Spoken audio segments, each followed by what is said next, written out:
Déjame orar para empezar con el texto.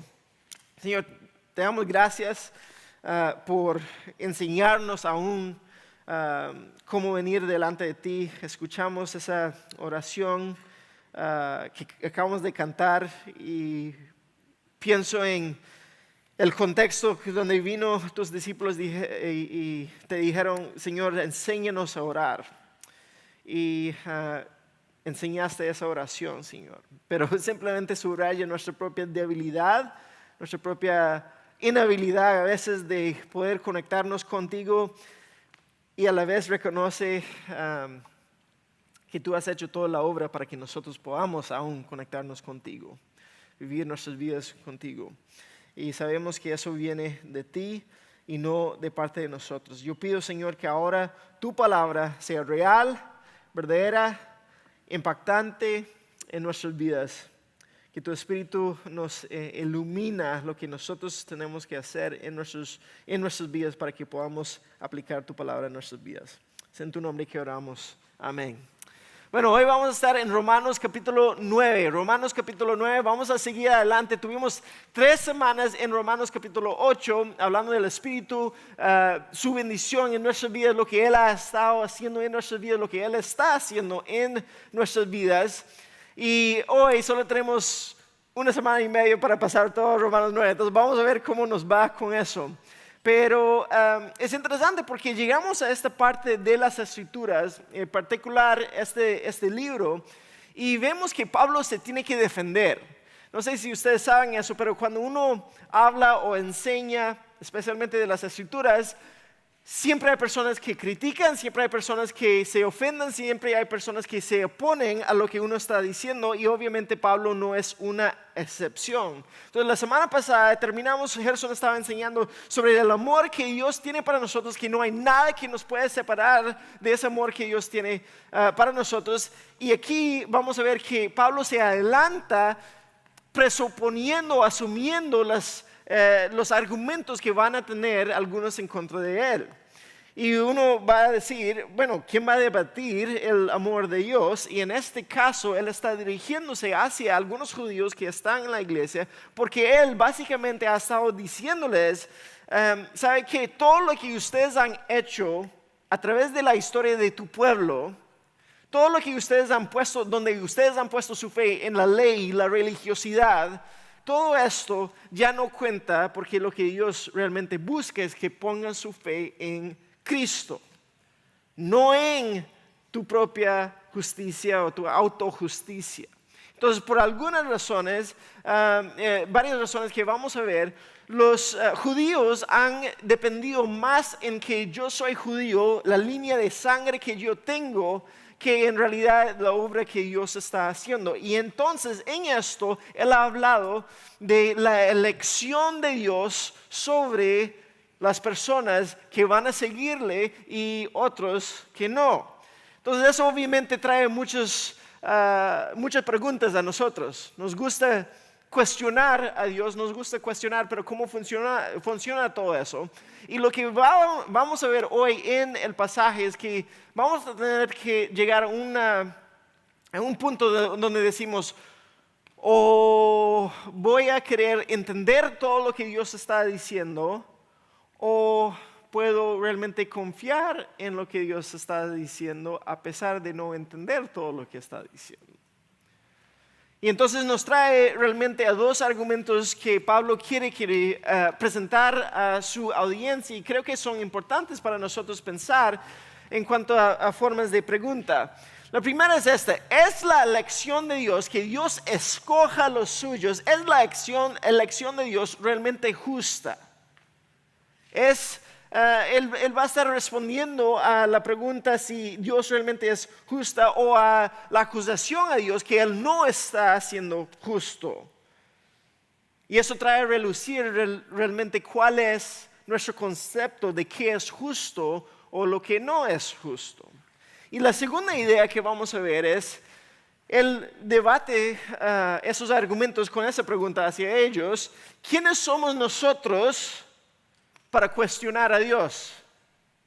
¿Quiénes somos nosotros para cuestionar a Dios? Y aquí Él va a retar la arrogancia del ser humano de desafiar a su Creador y lo que Él está haciendo en el mundo. Y eso trae a relucir nuestro concepto de quiénes somos realmente frente a Dios. Entonces yo siempre quiero, antes de empezar con el texto, quiero decir que no se trata de no cuestionar acerca de las cosas de Dios. Yo creo que es bueno investigar, es bueno tener preguntas, es bueno no estar completamente a entender todo, eso es bueno. Pero por otro lado, sí hay esa parte donde yo cuestiono quién es Dios y qué es lo que ha hecho, que demuestra mi propia arrogancia, que me pone o al mismo nivel o más arriba que Dios. Ahora, yo estaba pensando en todo eso esta semana y resulta que tuve que ir a Walmart a comprar unas cosas y estuve en un pasillo y por otro pasillo escuché un niño llorando y él estaba diciendo, tú no me puedes decir qué tengo que hacer, ¿verdad? Entonces yo escuchando, que es un niño de 3, 4 años, algo así, ya llorando, muy duro, muy feo, tratando a la persona muy dura. Entonces yo estoy pensando, debe ser con la hermana o alguien que lo está cuidando. Ellos empiezan a pasar y es la mamá a quien está hablando así. Y veo que ella se está explicando a él por qué él tiene que hacer algunas cosas. Ahora yo me pongo en el lugar de ella y no va a haber ninguna explicación. Simplemente va a ser disciplina. Pero demuestra dos cosas. Demuestra primero la inmadurez del niño al pensar aún que tiene el derecho de cuestionar la autoridad de la mamá. Y segundo, demuestra aún una mamá que tiene toda la autoridad de adulto de intentar de razonar con un niño que está muy molesto con toda la emoción. Es como cuando tenemos niños y decimos, hey, no puedes cruzar la calle sin un adulto, y ellos nos preguntan por qué. Y podemos justificarnos, decir, bueno, por tu vida, por el bien de tu salud. Pero aún así, la verdad es que si somos papás, no tenemos que explicar nada. Es simplemente decir, porque yo soy tu papá y te dije que no cruzara. Hay una distancia entre el adulto, el niño, por la autoridad que está. Entonces, cuando vemos este texto, eso es lo que yo quiero que animarnos en pensar. Hay una distancia entre el Creador y las criaturas, nosotros. Hay una distancia de autoridad y a veces cuando personas leen este pasaje llega a traer y relucir toda la indignación, enojo que nosotros tenemos delante del Señor a ponernos al mismo nivel. Entonces, una vez más, o voy a buscar todo el entendimiento que puedo y después decidir no voy a seguir a Dios porque no lo entiendo, o voy a decir, no lo entiendo, pero aún así voy a confiar en lo que Él me está enseñando, o nos está enseñando. Entonces, al final del día, se trata de fe, si yo puedo humillarme lo suficiente como para confiar en lo que Dios está haciendo. Entonces, quería dar ese marco para que podamos empezar con el versículo 1 de capítulo 9. Dice así. Con Cristo de testigo, hablo con toda veracidad, mi conciencia y el Espíritu Santo lo confirman.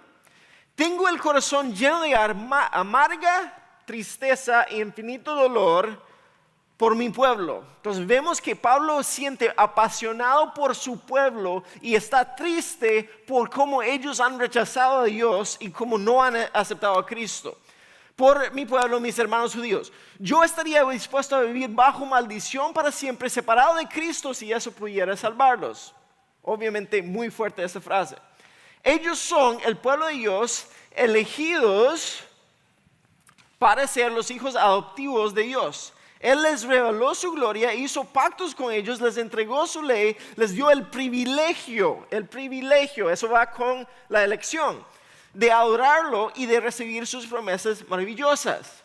Abraham, Isaac, Jacob son los antepasados de los israelitas, los grandes de la fe, ellos son los antepasados. Y Cristo mismo era israelita en cuanto a su naturaleza humana. Aun cuando Dios decidió venir a la tierra, llegó como alguien de Israel. Y Él es Dios, el que reina sobre todas las cosas y es digno de eterna alabanza. Amén.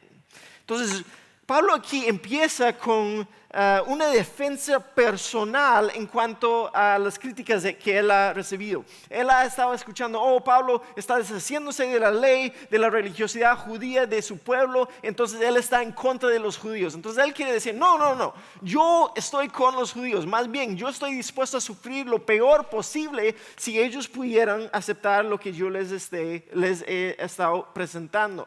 Entonces él quiere repasar un poco la historia y decir, ellos han sido elegidos por Dios.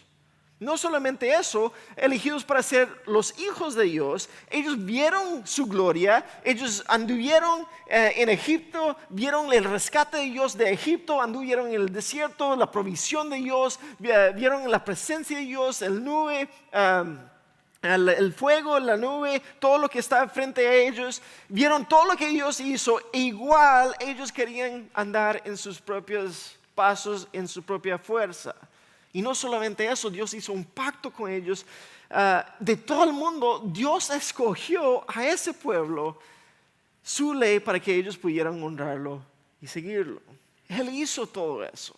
Y a la vez, Él llega y dice, pero los rechazaron.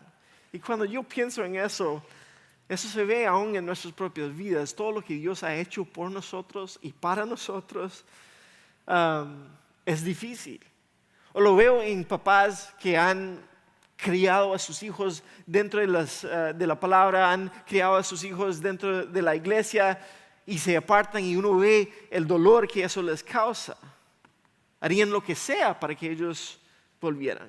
O aun cuando veo mi propia vida, todo lo que Dios ha hecho por mí, mi familia, donde nos ha guiado y todavía mi corazón tiende a hacer otras cosas. Aún esta semana estuvimos hablando en nuestro grupo de regeneración y estamos hablando de eso, que qué frustración, todavía lucho con rebelar en contra de Dios, seguir cosas pequeñas de mi vida, aún sabiendo todo lo que Dios ha hecho por mí.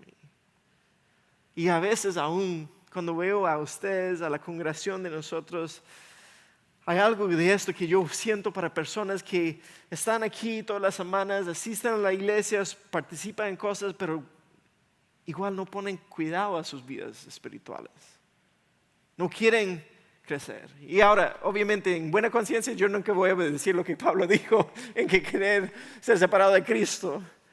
Pero sí, muchas veces la frustración, el dolor que siento al ver todas las oportunidades que personas tengan, aún en este país, donde tenemos la oportunidad de tener las escrituras en nuestro propio idioma, de poder adorar a Dios libremente, o tener todos los recursos que las iglesias proveen para que puedan crecer, y igual simplemente no entienden lo que estamos haciendo como iglesia.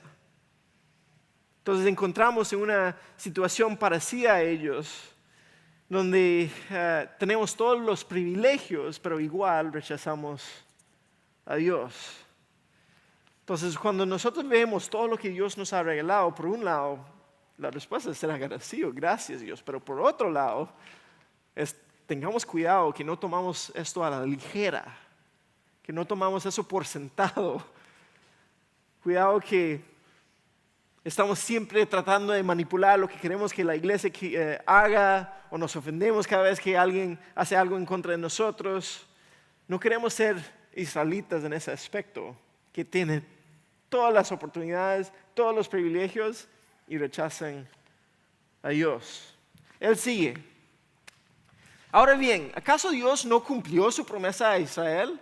No, porque no todos los que nacen en la nación de Israel son en verdad miembros del pueblo de Dios. Aquí él sigue el argumento. Entonces está diciendo, yo sé que ustedes van a decir, si Dios no ha seguido con su promesa, pero él está diciendo, pero no todo se trataba de todo el pueblo de Israel. Había personas específicas. Entonces él da algunos ejemplos.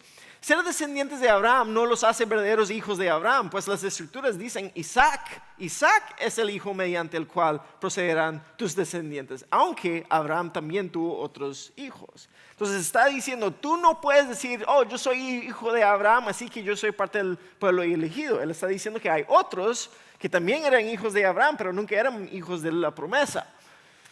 Eso significa que no todos los descendientes naturales de Abraham son necesariamente hijos de Dios. Solo los hijos de la promesa son considerados hijos de Abraham. Pues Dios había prometido, volveré dentro de un año y Sara tendrá un niño. Después, él da otro ejemplo, versículo 10. Ese hijo fue nuestro antepasado Isaac. Cuando se casó con Rebeca, ella dio a luz mellizos. Sin embargo, y aquí es fuerte, antes de que nacieran, antes de que pudieran hacer algo bueno o malo, ella recibió un mensaje de Dios. Este mensaje demuestra que Dios elige, ahí está la palabra, a la gente según ¿qué? Sus propósitos. Él llama a las personas, pero no según las buenas o malas acciones que hayan hecho. Se le dijo, tu hijo mayor servirá a tu hijo menor, como dicen las escrituras. Amé a Jacob, pero rechacé a Esaú. Y todo eso fue antes de que nacieran. Entonces, él quiere llamarles a cuenta a los judíos por su rechazo de Dios, y entonces él está anticipando esas preguntas que van a tener. Porque vimos la semana pasada, capítulo 8, que Dios escoge a los que van a pertenecer a él, y él escogió a Israel. Pero aún dentro de Israel, aún había personas que no eran escogidos, o como descendientes de Abraham, como descendientes de Isaac, había personas que él no escogió. Ahora, lo que nosotros decimos en ese momento es, esto no es justo. Esa es nuestra reacción natural, eso no es justo. Dios los escogió y después no cumplió su promesa con todos, y él está diciendo, bueno, en realidad no todos pertenecían a Dios. Pero yo entiendo la perspectiva de nosotros. Tengo 2 hermanos, un hermano mayor, una hermana menor.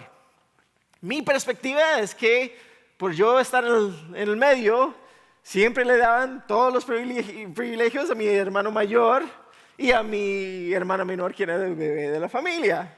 Pero yo estoy seguro que mi hermano mayor también piensa, no, toda la presión estaba sobre mí. Y mi hermana menor estaba diciendo, no, yo tuve que recibir todas las cosas usadas que ellos tenían. Entonces todos tenemos esa perspectiva. La pregunta es, ¿quién tiene razón? Pues, creo que mis papás tenían razón. Ninguno de nosotros tenemos razón en esto. Pero eso es lo que él está diciendo. Todo eso pasa y uno puede decir por un lado que eso no es justo, pero es que dice que es Dios quien escoge según sus propósitos. La elección, Pablo dice, siempre ha sido parte del plan de Dios. Cuando escogió a Isaac y no a Ismael, Dios lo escogió.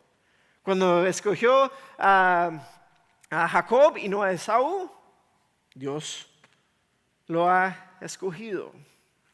Y eso, como digo, eso trae un poco de indignación a nuestros corazones, un poco de rebeldía, porque nosotros creemos que para tener verdadera justicia, entonces todos tenemos que ser iguales.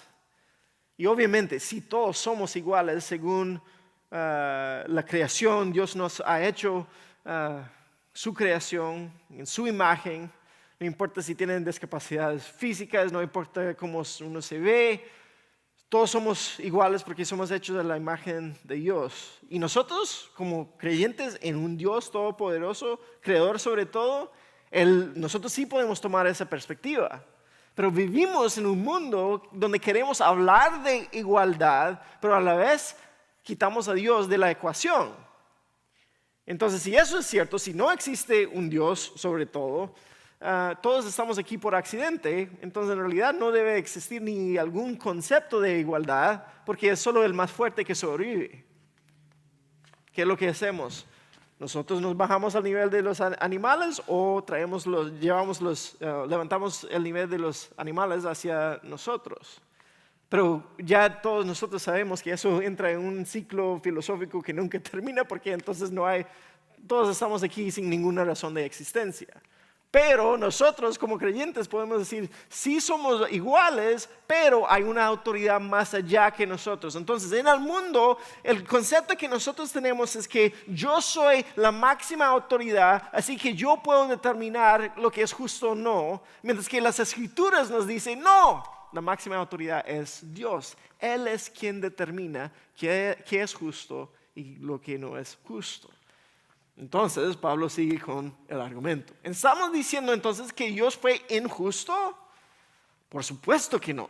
Pues Dios le dijo a Moisés, tendré misericordia de quien yo quiera y mostraré compasión a quien yo quiera.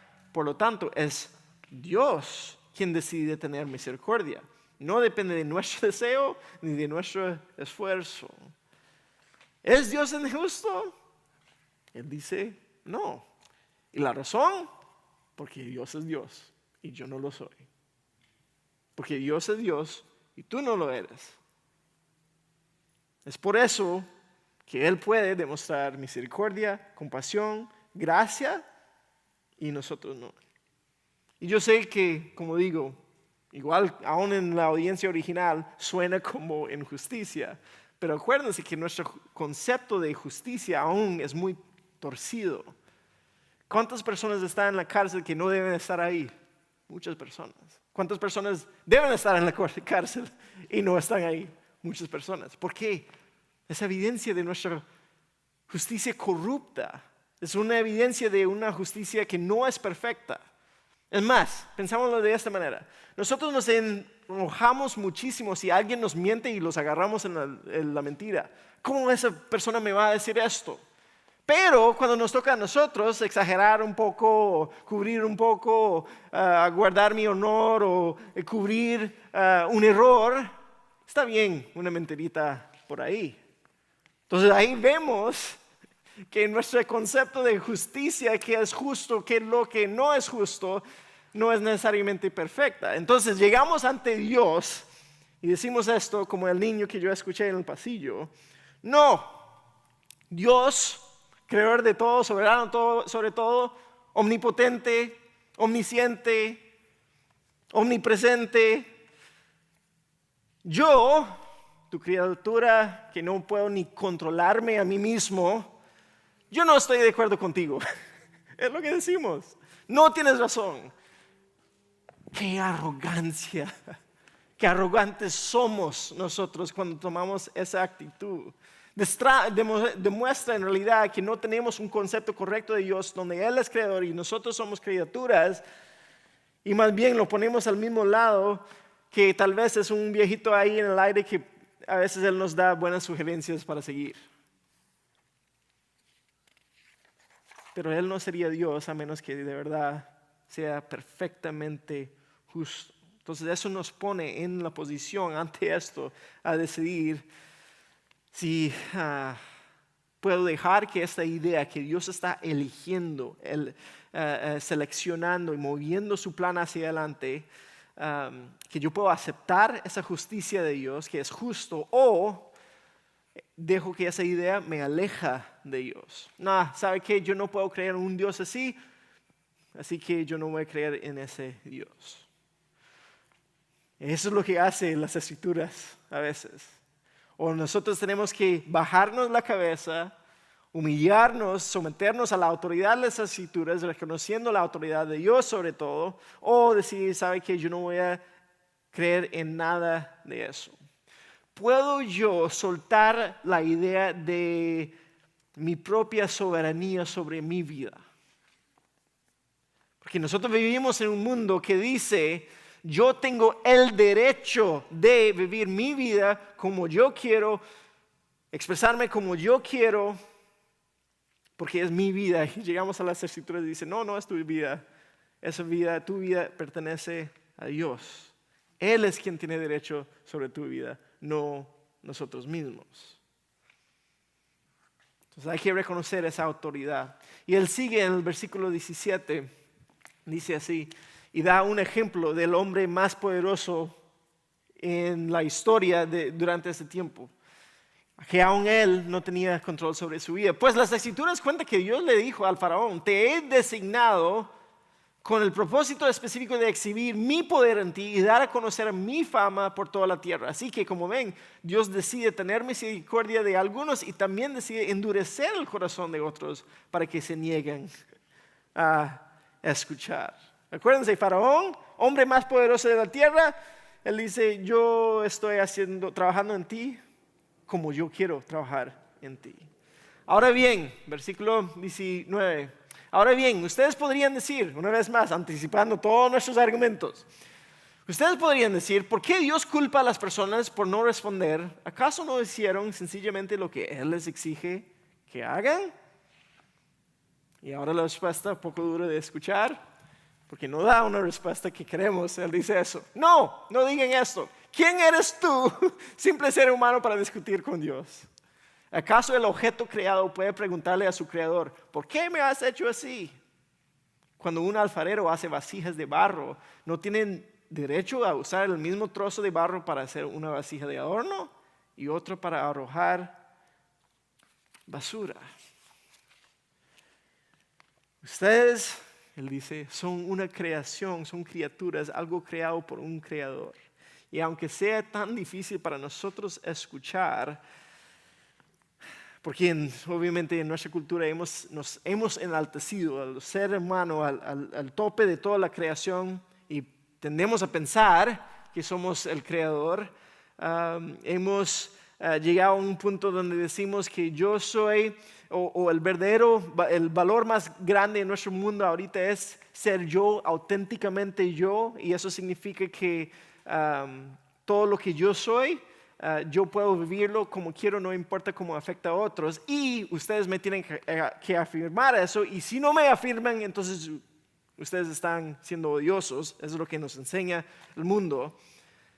Y lo que hemos hecho es reformar el mundo a la imagen de nosotros, en vez de entender que nosotros fuimos hechos a la imagen de Dios. Y el mundo ha vendido ese mensaje a nuestras mentes, y yo lo veo aún infiltrar en lo que las iglesias estamos haciendo y lo que estamos predicando a veces. Que en mi trabajo se trata de mí, en las redes sociales se trata de mí, y todos deben de escucharme y ver lo que yo estoy haciendo en todo momento y afirmarme. Y a la vez, cuando no me afirman, ¿qué es lo que eso hace? Me hunde en ansiedad, depresión. Y es interesante porque nunca hemos estado en una sociedad tan poderosa, con tanta tecnología, con tanto dinero, con nuestras vidas siguen por mucho tiempo, y sin embargo todos estamos ansiosos y deprimidos. Hemos construido Babel y no es tan bueno como nosotros pensamos que iba a ser. Pablo dice: ustedes están cuestionando a Dios. ¿Quién es usted para cuestionar a Dios? Job es uno de mis libros favoritos. Y a Job le pasa un montón de cosas y al final él está cuestionando a Dios y Dios responde. Que es impresionante que Dios responde a un hombre así, pero él nunca le responde a las preguntas. Solo le dice: Job, ¿quién eres tú para preguntarme? ¿Dónde estabas tú cuando yo formé la tierra? Entonces creo que es muy importante para nosotros entender que cuál es nuestro verdadero lugar delante de Dios. ¿Qué somos delante de Dios? Y Él ni usa el ejemplo de un niño con papá. No usa ni el ejemplo de un animal con Dios. Él dice: es como un alfarero con un poco de barro. Barro no tiene conciencia. Barro no tiene nada de calidad. Es completamente a la merced del alfarero. Entonces hay que recordarnos de esa gran distancia entre el Creador y su creación. Y yo sé que obviamente estoy dando muy duro a nosotros hoy. Es el texto, yo lo culpo a Pablo. Pero obviamente tampoco quiero minimizar quiénes somos y lo que Dios ha hecho para nosotros. Lo que quiero hacer es llevarnos al punto donde nosotros entendemos quiénes somos delante de Dios, qué es el gran amor que Él nos ha demostrado, y movernos hacia simplemente no ser arrogantes ante Dios, simplemente no ser tan orgullosos ante Dios, y ver lo que Él ha hecho y no responder en una forma arrogante. Entonces él dice, ¿qué puede hacer un barro hacia su alfarero? Y él dice, de la misma manera, aunque Dios tiene el derecho, ¿por qué? Porque es Dios, de mostrar su enojo y su poder, Él es igual, muy paciente con aquellos que son objeto de su enojo, los que están destinados para la destrucción. Lo hace para que las riquezas de su gloria brillen con mucha más intensidad sobre aquellos a quienes les tiene misericordia. Tenemos dos personas, los que van a recibir destrucción, los que van a recibir misericordia, pero con todos Dios está siendo paciente. Los que preparó de antemano para gloria. Eso es lo que los que estamos escogidos por Él vamos a experimentar. Y nosotros estamos entre los que Él eligió, ya sea el del grupo de los judíos o de los gentiles. Está haciendo el punto que es Dios quien tiene el derecho de lidiar con todas personas. Judíos, gentiles, personas que Él no ha elegido, personas que Él ha elegido para su pueblo. Él tiene el derecho de tratar con ellos en la forma que Él quiere. Pero en todo eso Él ha demostrado mucha paciencia. La razón es porque apenas que Adán y Eva pecan, Él podría haber terminado con todo eso y no lo hace. Porque Él tiene un plan y quiere que nosotros llegamos a tener gloria junto con Él, lo que hablamos hace unas semanas. Pero al final Dios perdona a los que Él quiere. Y hasta entonces Él aún aguanta las vasijas de su ira. Aún los que están dentro de su pueblo, los que están fuera de su pueblo. Él los aguanta hasta el momento que Él decide que terminar con todo eso. Ahora, la última parte, los versículos 25 al 30, Él termina y da 4 pasajes, unos de Oseas y unos de Isaías. No los voy a leer todos, pero los primeros 2 citas está haciendo el punto donde está diciendo, hey, Dios también acepta a los que formalmente no forman parte del pueblo de Israel. Y los segundos 2 citas, Él está hablando pero también rechaza aún los que forman formalmente parte de Israel.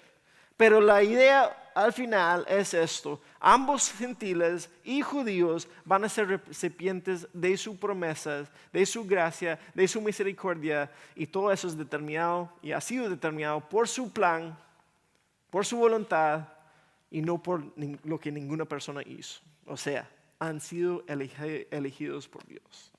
Ahora, para terminar, ustedes saben que yo dije al inicio que vamos a tener que llegar a ese punto.